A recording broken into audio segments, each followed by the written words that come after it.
Bonjour, alors on va corriger cette évaluation. Donc dans le premier exercice, A, on vous donne une fonction f décrite par ce tableau-là. Donc on a les valeurs de x qui sont moins 3, moins 1, 0, 1, 3, 5, 6 et f de x qui sont donnés par 2, 3, 5, 0, moins 2, 3 et 9. Et on vous demande de compléter le tableau suivant. Donc quand on regarde la notation ici, f de 0 égale 5, bah, le 0 en fait représente la valeur de x. Donc quand je regarde le tableau, le 0 est là, le 5 est là.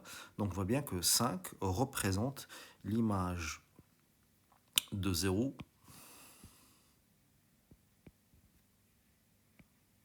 par la fonction f. Maintenant, passons à la deuxième ligne. Vous avez f de moins 1 égale 3. Donc là, et on veut la valeur qui est un antécédent de qui. Donc là, on voit bien que cette valeur qui est là représente l'antécédent de 3. Donc moins 1 est un antécédent de 3 par la fonction f. Ensuite, on vous demande de calculer l'image de 3. Donc on va dans le tableau. Il ne faut pas oublier que dans le tableau, on avait dit que cette ligne-là représente les antécédents. Et cette ligne-là représente les images. Maintenant, on cherche quelle est la valeur qui est l'image de 3. Donc 3, il est ici, son image c'est moins 2. Donc tout simplement, f de 3 égale moins 2, et on écrit moins 2 et l'image de 3. Ensuite, la question qui suit, le 0 il est là, donc on cherche un antécédent. Donc on vient dans le tableau, donc le 0 il est là, son antécédent c'est 1. Donc là, f de 1 égale 0, ou bien 1 est l'antécédent de 0. Et ensuite, la dernière question, quelle est la valeur qui est l'image de 1? Donc l'image de 1, donc on écrit f de 1 ici. Et on cherche son image, donc on va dans le tableau. 1, il est là, son image c'est 0. Et donc, on aura 1, et là, je mettrai mon 0. Voilà, donc là, c'était le premier exercice qui est relativement simple. Il suffit juste d'utiliser les valeurs qui sont dans le tableau. Passons maintenant à l'exercice 2. Donc, dans cet exercice-là, vous avez le graphique qui est ici et les questions. Alors, ici, on vous dit que pour son anniversaire, Julien a reçu un coffret de tir à l'arc. Il tire une flèche.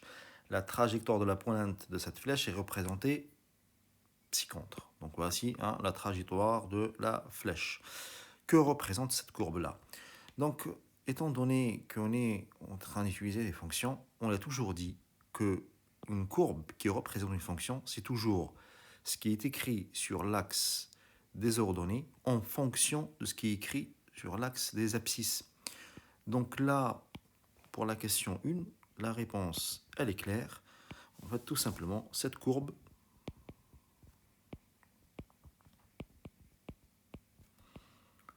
représente la hauteur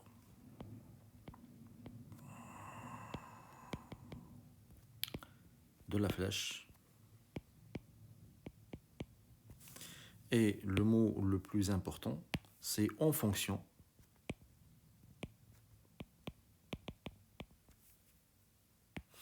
de la distance.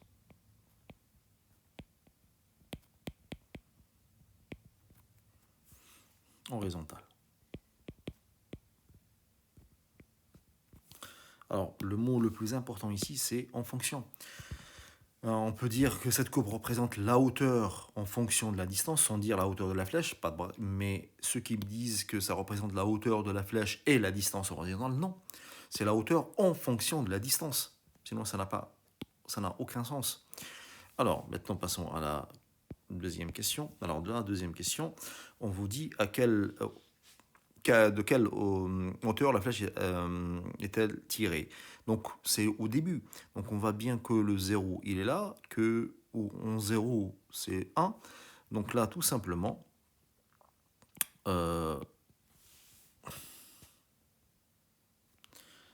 la hauteur, la flèche est tirée d'une hauteur d'1 mètre. Bien évidemment, là, j'ai oublié de dire que toujours par lecture graphique. Pas oublier le par lecture graphique parce qu'on répond graphiquement. Passons à la question suivante. À quelle distance de Julien la flèche retombe-t-elle au sol? Déjà, il faut comprendre qu'elle retombe au sol, c'est ça. C'est-à-dire que la hauteur est 0. Donc, c'est pas, elle retombe au sol, c'est pas quand elle lui arrive, quand on arrive à 1 mètre. Elle retombe au sol, c'est-à-dire que la hauteur vaut 0. Il n'y a plus de hauteur, elle tombe au sol. Donc là, c'est par la même chose. Donc, par lecture graphique,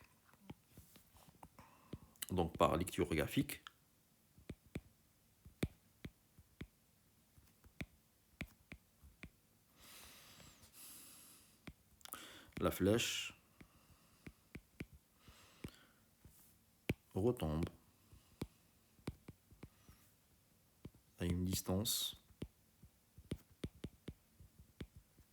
de 10 mètres de Julien. On continue. 4e question. Quelle est la hauteur maximale atteinte par la flèche? Donc là, on voit bien que la hauteur maximale, c'est 30 mètres. Donc la même chose, par lecture graphique.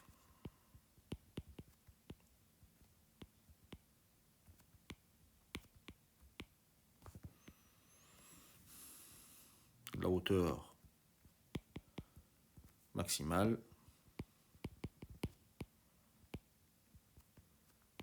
est de 3 mètres. Maintenant, passons à la 4e, c'est la dernière question. Alors, la dernière question, beaucoup n'ont pas compris. On vous dit reprendre les questions précédentes en écrivant des phrases avec quelque chose et l'image de quelque chose. Alors, bien évidemment, que représente cette courbe-là, pas besoin. Donc, voilà, c'est la hauteur en fonction de la distance. Donc, en fait, c'est question 2, 3 et 4. Alors, dans la question 2, quelle hauteur la flèche est-elle tirée? Donc, on a dit que la flèche, par lecture graphique, la flèche est tirée d'une hauteur de 1 mètre. Mais le 1 que représente 1 représente, c'est l'image de 0, tout simplement.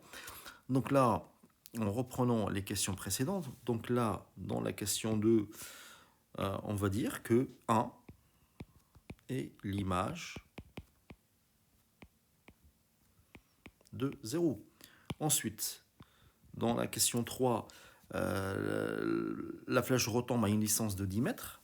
Le 10, il est là.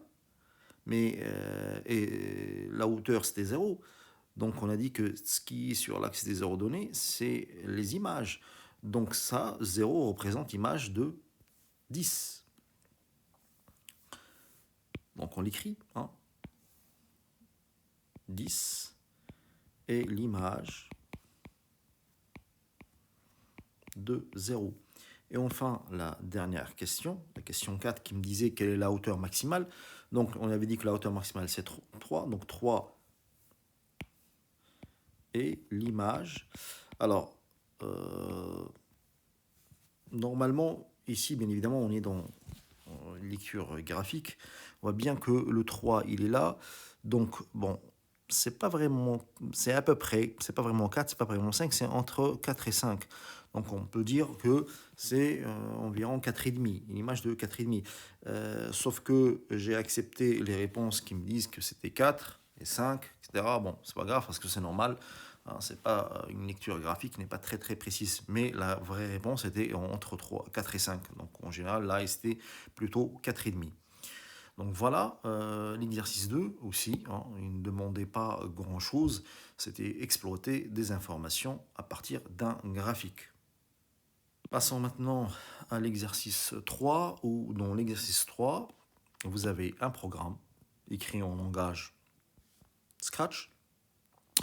Et on demande de compléter le tableau suivant, ce tableau-là, et on vous dit, pour la question 1, détailler les calculs. Donc je ne comprends pas ceux qui remplissent le tableau sans détailler les calculs. Pourtant, c'est bien expliqué pour la question 1, détailler les calculs. Donc, alors, on va compléter ce tableau-là. Donc, la première valeur de x, c'est 1. Donc, x reçoit la valeur de 1. Quand x reçoit la valeur de 1, en fait, c'est la première ligne qui est là. Affectation. Deuxième ligne, y reçoit la valeur de x étoile x plus 2 étoile x plus 1.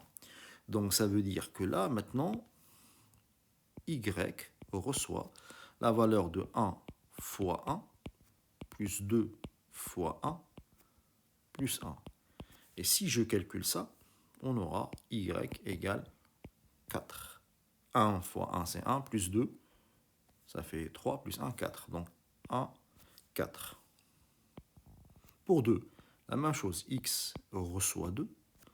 Donc y recevra 2 fois 2, plus 2 fois 2, plus 1. Donc là, la valeur de y, c'est 9. Pour 3, x reçoit la valeur de 3. Donc y recevra 3 fois 3, plus 2 fois 3, plus 1. 3 fois 3, c'est 9. 2 fois 3, c'est 6. 9 plus 6, c'est 15. Plus 1, c'est 16. Donc la sortie, y égale 16. Je continue pour 6. X reçoit la valeur de 6. Donc y reçoit la valeur de 6 fois 6 plus 2 fois 6 plus 1. Donc y sera égal à, donc 6 fois 6, 36, plus 2 fois 6, 12, plus 1, donc on aura 49. Hein. Donc la même chose pour 8, hein. Si je fais 8, on aura 81. Et si je mets 10, on aura 121. Voilà. Donc là, par exemple, ceux qui m'ont détaillé juste un calcul, c'était largement suffisant. C'est-à-dire qu'ils me montraient qu'ils ont compris ce qu'il fallait faire. Voilà. Donc quand on vous demande de détailler les calculs, on les détaille. Alors dans la question 2, beaucoup d'élèves là aussi n'ont pas compris exprimer y en fonction de x. C'est-à-dire en fonction de x. C'est comme dans l'exercice 1, quand on a fait dans la feuille du poly que vous avez et qu'on avait corrigé. Je veux exprimer y en fonction de x. Donc tout simplement, si j'ai x au départ, bah, y c'est quoi?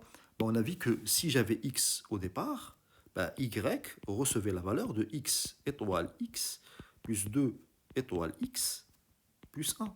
Donc au final, si je voulais y en fonction de x, ça veut dire que y en sortie, c'est égal à x carré plus 2x plus 1. Voilà. Et j'ai exprimé y en fonction de x. Maintenant, passons à la question 3.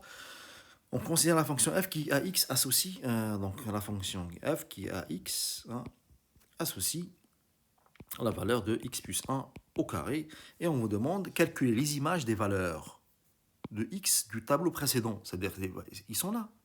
Les valeurs de x et non pas les valeurs de y. Donc je ne comprends pas ceux qui calculent avec les valeurs de y. C'est bien écrit, calculer les images des valeurs de x. Et ensuite, que remarquez-vous? Donc, on calcule les valeurs de x. Donc, on a, quand x égale 1, donc ça veut dire que f de 1 égale 1 plus 1 au carré, qui est égal à 2 au carré, et ça me donne 4. f de 2, 2 plus 1 au carré, qui est égal à 3 au carré, qui est égal à 9. f plus 3, 3 plus 1 au carré, qui est égal à 4 au carré, qui est égal à 16. Et ainsi de suite, jusqu'à ce que j'arrive à f de 10. Et f de 10, c'est égal à 10 plus 1 au carré, qui est égal à 11 au carré, qui est égal à 121. Donc voilà la première partie de la question. Donc, que remarquez-vous? F de l'image de 1, c'est 4. L'image de 1, c'est 4. L'image de 2, c'est 9. L'image de 2, c'est 9. L'image de 3, c'est 16. 3, 16. Donc, je remarque que on a les mêmes images. Donc, on a les mêmes images, mais on a une écrite. Voilà. Donc, ça veut dire qu'on a la même fonction. Donc là, on peut dire mathématiquement Tout simplement qu'on conjecture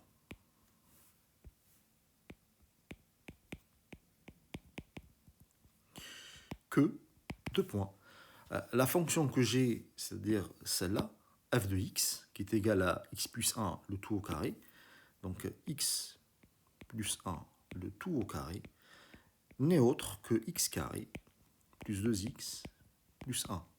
Alors pourquoi je dis le mot on conjecture? Tout simplement parce qu'on ne l'a pas montré. Là, on a juste montré que pour 1, 2, 3, 6, 8 et 10, hein, ils ont les mêmes images.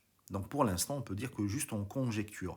Vous allez voir plus tard dans l'année que on a cette égalité. En fait, cette égalité, c'est une identité et ça s'appelle la première identité remarquable. Donc voilà le travail.